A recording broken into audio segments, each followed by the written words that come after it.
Brad, nganong hostiyas man ang gamiton, nganong dili man pan. So may ibot pasabot ni. Bro, nganong hostiya man ay gamiton, nganong dili man pan. Ah, okay. Siguro bro, diya sa halad bro, basin ayang but pasabot siguro, nganong dili man kuno pan, nganong host yun. Okay. Inumduman na to, nga kanang gigamit ng hostiyas, pan man gihapon na, ngaway patubo. So ngano man nga dili man ang pan sa arbes ang atong gigamit, ang dili na pan sa zulis. Kay mao man ay tradisyon sa mga Hudiyo kanang kasaulugan sa pan nga way patubo. Gani sa 1 Korinto 5:8, busa himuon nato ang kasaulugan sa walay paggamit sa pan nga sinambugan sa daang patubo, nga mao ang pan sa salaw kalawayan, kundi ang pan nga walay patubo ang pan sa kaputli o kamatuoran. So mao na nga ang atong gigamit pan nga way patubo kay mao may sugo sa Ginoo. So mo titubag bro Leo. Okay, mo titubag dugang pangutana. Mortal sin ba bro ang dili mo simba og Domingo? Ato ning klarohon mga igsoon nga ang mortal sin dunay tulo ka kondisyon. Aron mamahimong mortal ang usa ka sala, kinahanglan magkuyog ning tulo. Number 1, full knowledge. Nahibaw ka nga sa ang maong butang. Ikaduha, full consent. Tinuyuan ang pagbuhat sa ingon. Patupan, wa ka mapugos kung dili tinuyuan gyud giplano. Ikatulo, grave matter. So ang maong buhat usa ka seryoso nga buhat sama sa paglapas sa napo kasugo. So kanang dili pagsimbag madomingo kay apel man na sa napo kasugo. So mao na nga grave matter na siya. Karon kung way bugat nga rason nganong wa ka makasimba sa Domingo, mao na makasagyo tawag mortal. Karon unsa may mga bugat nga rason kintahay nga di kintahay makasimba. For example, nasakit ka, gaatiman ba ka og masakiton nga gikinahanglan gyud o di ba kaning mga midwife o mga doktor nga nagkinahanglan nga anang orasa luwason niyang kinabuhi sa usa ka tawo, mao nga di sa siya kasimba tungod kay naay bugat nga rason, pwede na. Pero wa ka kasimba kay hangover anang gabi kay nahubog ka o dili ba ka wa ka mo simba kay naligo kag dagat, kana siya imposible so kadog di imposible pag wa ka kahibaw sugo na sa Ginoo. Mao na nga usa ka Katoliko basic ra kayo na nga teaching sukad pa pag elementary nga sa gyud nang di mo simbag Domingo. So makasagyo tag mortal ana kay naa man ang tulo ka kondisyon: full knowledge, full consent o grave matter. Mo titubag. Okay. Dugang pangutana, Brad, sala ba kung mag-admire or mudaig or gwapuhan ta sa pari?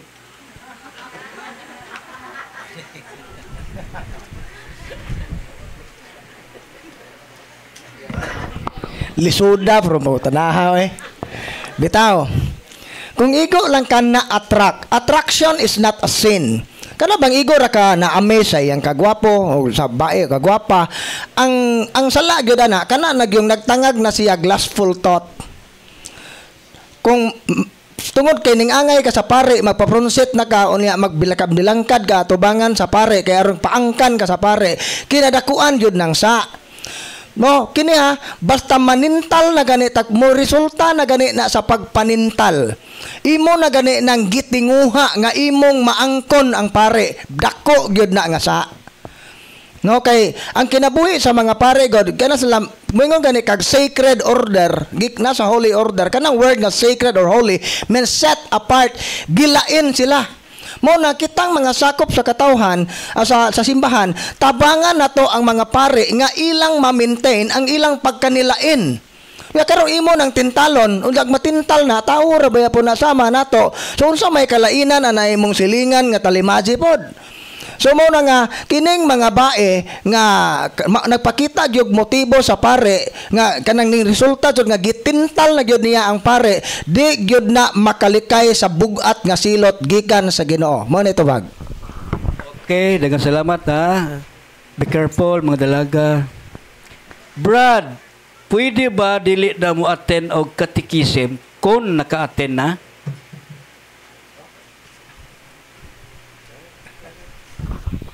Okay, so kung balik-balik na mag-ari dire, so unsa may rason nga gabalik-balik ka ha? Kay kung tinud-anay ta nga sige nagbalik-balik og naabsorb na nato ang mga teachings nga gitudlo. So no need na nang magbalik-balik. Nganuman, makahimo naman kapag pray of deliverance sa imong pamilya o sa imong kaugalingon. So kasagaran gud anang magbalik-balik na dependent sila sa team. Wa maning kamot og ilaha ba nga sila'y mag-deliverance nila. Unya, ang pangutana og ato putili ning i-test maghimo tag exam bao ka pug ma-perfect ba kahapon. No, mo na kuha na to. Ingani unsa kahay rason sa pagbalik-balik. Mao na dili ta kadirekta og tubag ana kung okay ra ba. Pero ingani gyud kung gabalik-balik na unya ang tuyo ra gyud kay magpa-deliverance ra. So, posible nga tinuod gabalik-balik diri pero wa gibutang sa buot ang katikisem. Kay kung gibutang na siya sa buot, di na unta na siya magbalik-balik kay siya na may mag-deliverance niya. Pero kadtong mga kaso nga naanay record diri nga ang team mismo ning ingon nga balik mo kay gikinahanglan mo proseso kana siya pwede na siya di na mo tambong sa katekises kay na naman siya record na depende ang case officer maoy mo hukom ana moingon ang case officer balik ugma sa pales ayaw na lang kalista kay na naman kay record kana kay na process man siya pero katong sige ra balik-balik diri nga why record so kamo ang mag-deliverance yung kaugalingon para dili na mo magbalik-balik kung di mo ganahan maminaw sa balik-balik nga katekises mao titubag. Okay, dugang pangutana Brad. Nganong i-check pa man ang bag kung musulod mi sagit nga ministry man ka ni siya? Kami dire labi na si Father Darwin daghag mga hulga. Daghag kontra, daghang gustong mopatay. Mao na nga kana siya pag-check sa inyong bag para na sa security na tong tanan. So kung dili ka mo obey ana, so mo't ipasabot nga ugnay mahitabo dire, posible nga ikaw maoy mahimong unang suspect kay ngano man kang di man nimo ipahiling imong bag. So mao na nga kana siya ipahibaw man na sa guard pod nga i-check na to ni for security reason. Kay dili magyud maihap nga perti ng daghanang mga hulga o bahad nga nadawat labi na ni Father Darwin. Daghang nangasuko sa team. Kung pananglit okay ra lagi kamere pamatyon unsa bumbahan tane. Mga angin tang tanan. So mao na nga virtue of prudence gamit ra na mo among common sense para security na tong tanan. So mo na nga bisag moingon mo nga di ba de maka panalipod ang Ginoo ana nga ministry makane tempting God na ngano man gitagaan ta sa Ginoo og utok para mogamit ta sa mga natural nga pamaagi dili ra kay magsalig ra ta kanunay milagro.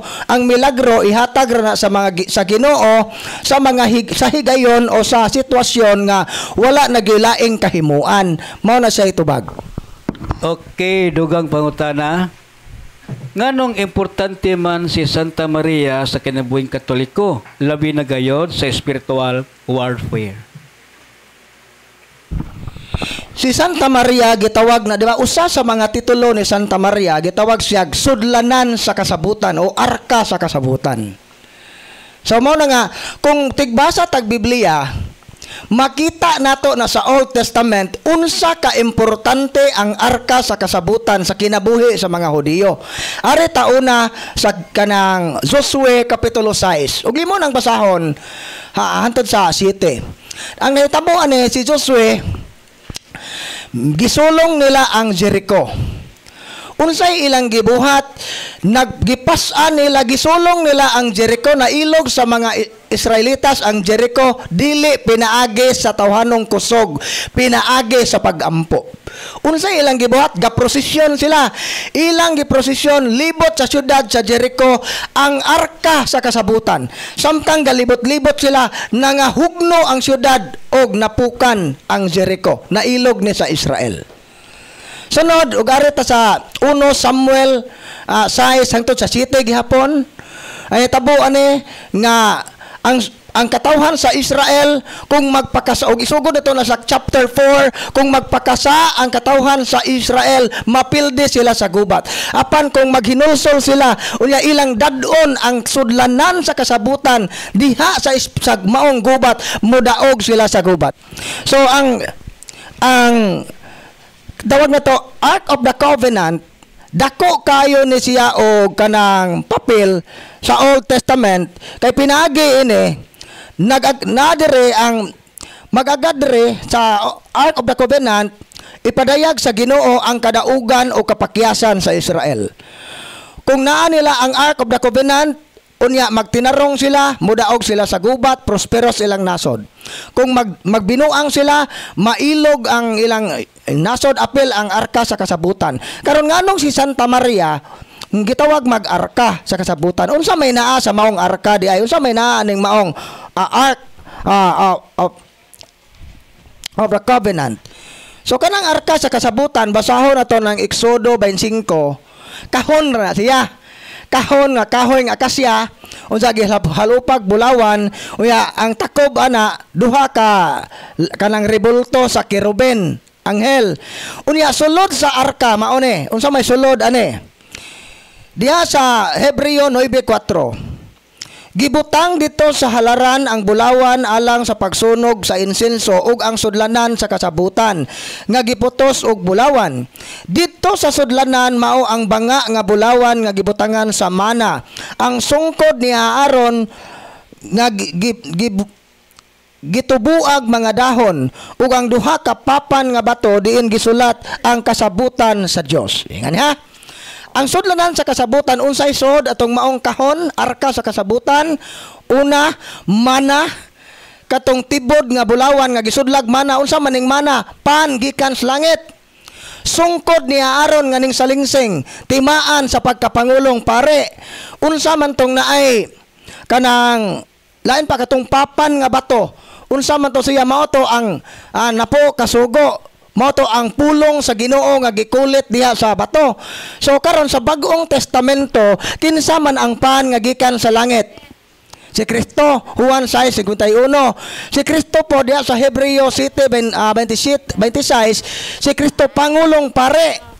Unya diya sa Juan kapitulo 1:14 si Kristo mao ang pulong nga nagpakatao. So nalangkob ni Kristo na tanan na siya ang pan nga gikan sa langit, ang pangulong pare ug ang pulong sa Dios nga nagpakatao ug kinsa man ang iyang gisudlan sa diri sa kalibutan ning sulod siya sa tiyan sa iyang mahal nga inahan mao ang Birhen Maria. So mao na nga si Santa Maria mao ang bag-ong arka sa kasabutan.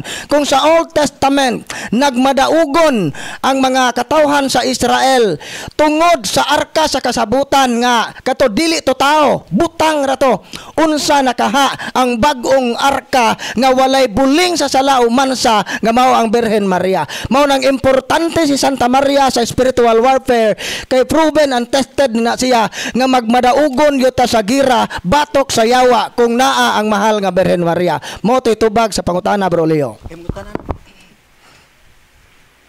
Okay, follow up nga pangutana Brad. Na by chance may langit ang mga homosexual. Ang homosexual kanang LGBT. Na by chance kunong may langit.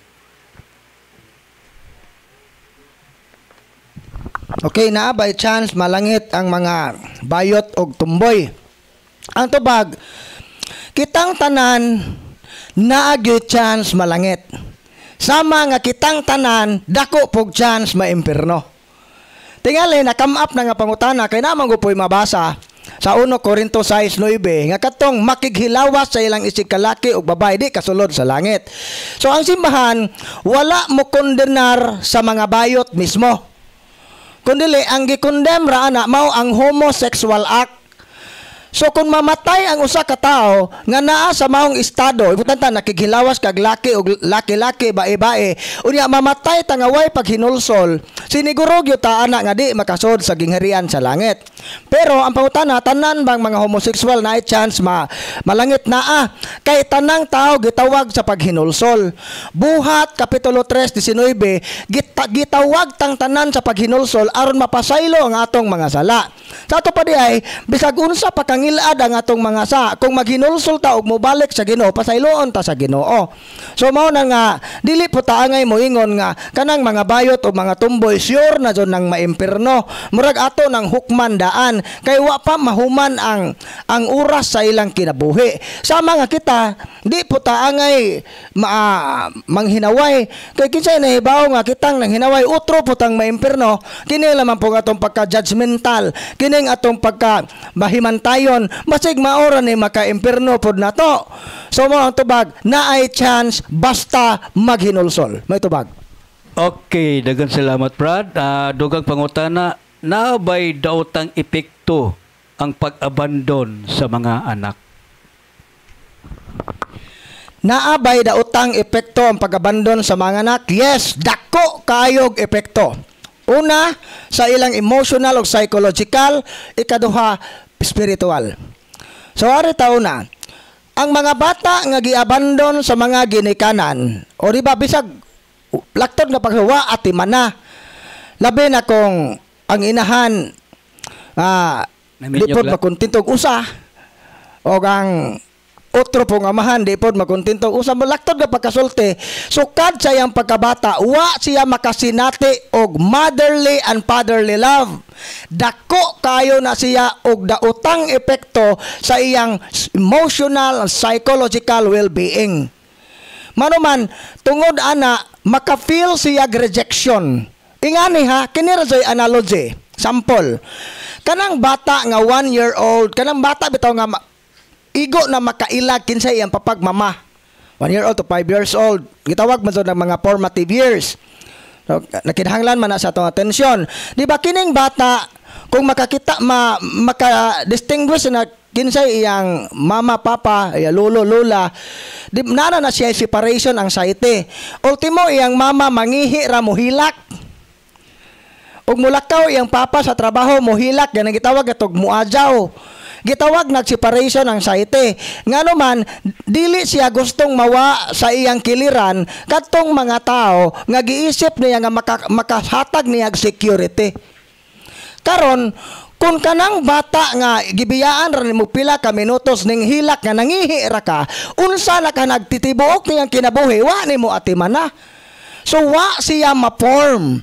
So mao na nga karon kung mao na trabaho sa yawa, gubo niya ang emotional o psychological nga part sa tao. Kay kung maguba na ni, vulnerable ni sa atake sa yawa. Maong kasagaran sa mga bata nga giabandon sa mga ginikanan, nga nakasinati og grabing hatred.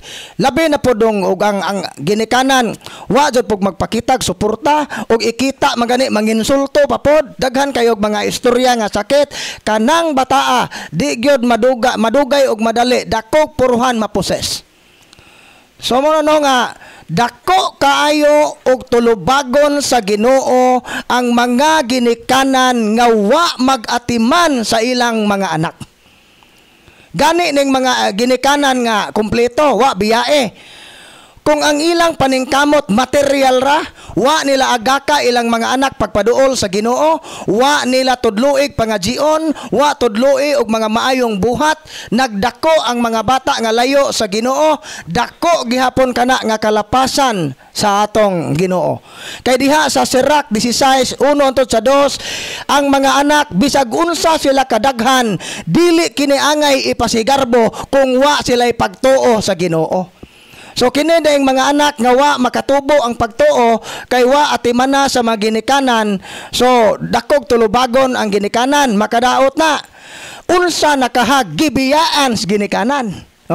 Dako maganig epekto ng kumpleto ginikanan pero wa magtagad. Unsa nakahagibiyaan laktod, wa atimana kay tumag kuyog og laing binuhat. So dako kay nagtulubagon sa Ginoo. Kana siya og mayawaan, dako na siya nga proseso.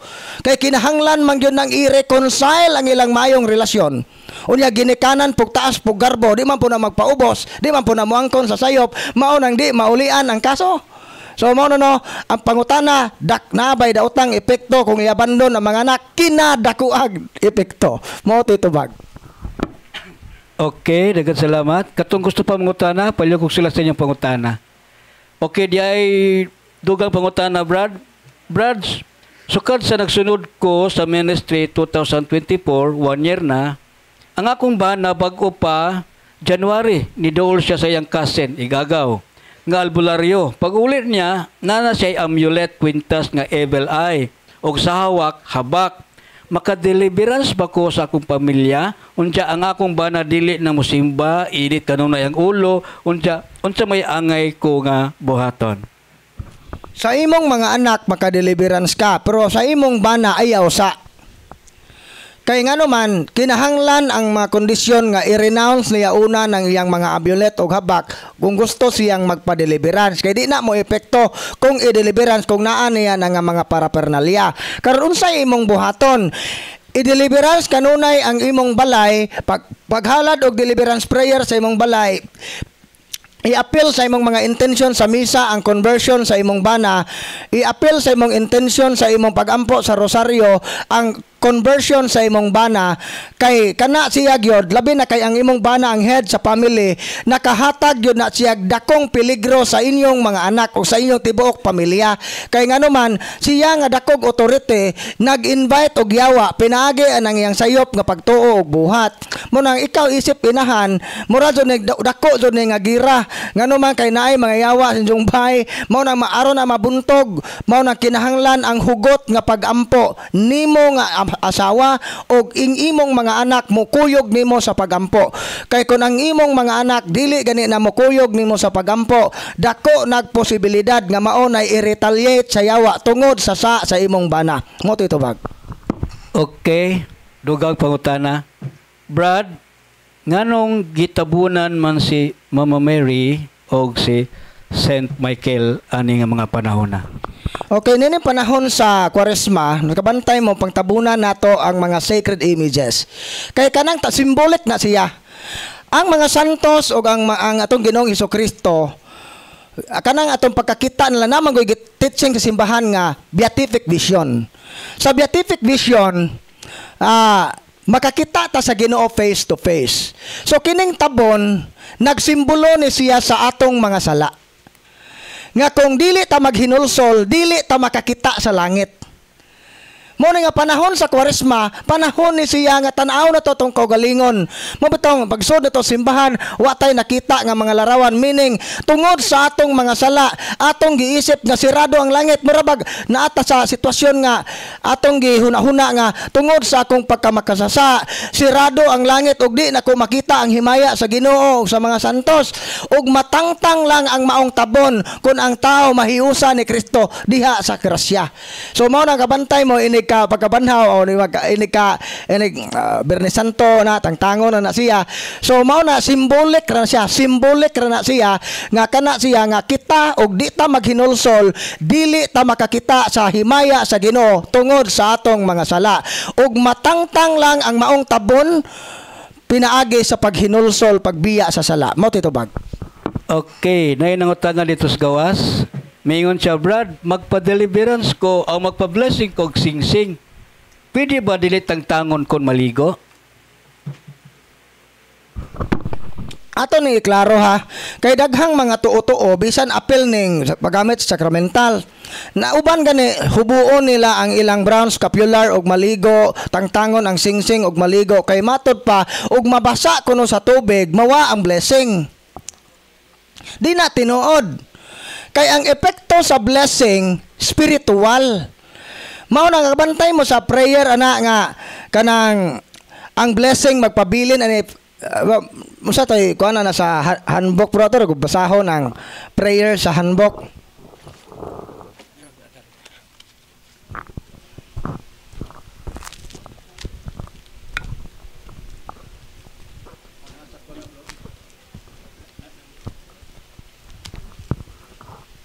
Paminawan ninyo ang formula sa prayer ha. This sacramentals is blessed and made holy by the sprinkling of the holy water, and may this blessing remain for all time. So magpabilin hangtod ana ra na maguba ang ana ra ma-desecrate na kung maguba, mabugto, buak. Pero wa jud mo ingon ana nga magpa-bless at mawa ang blessing kung mabasa. So mo nga pwede na siya di na tangtangon. Pero og imo pong tangtangon kay para mahinlo pun mo apel imong kamot nga imong hugasan ang imong singsing, wa po na problema. Ingani ha, ang makapawa sa blessing sa mga sacramentals, una kung maguba O ikaduha, kung gamiton nato ni sa superstitious nga paggamit, ato na ning gamiton sa pagpanambal mura na tag-albularyo, murag kanang gigamit nato sa patuo-tuo, ma-desecrate ang blessing. Mao nay pero og mabasa ra kay maligo dili mawa ang blessing ana mo titubag.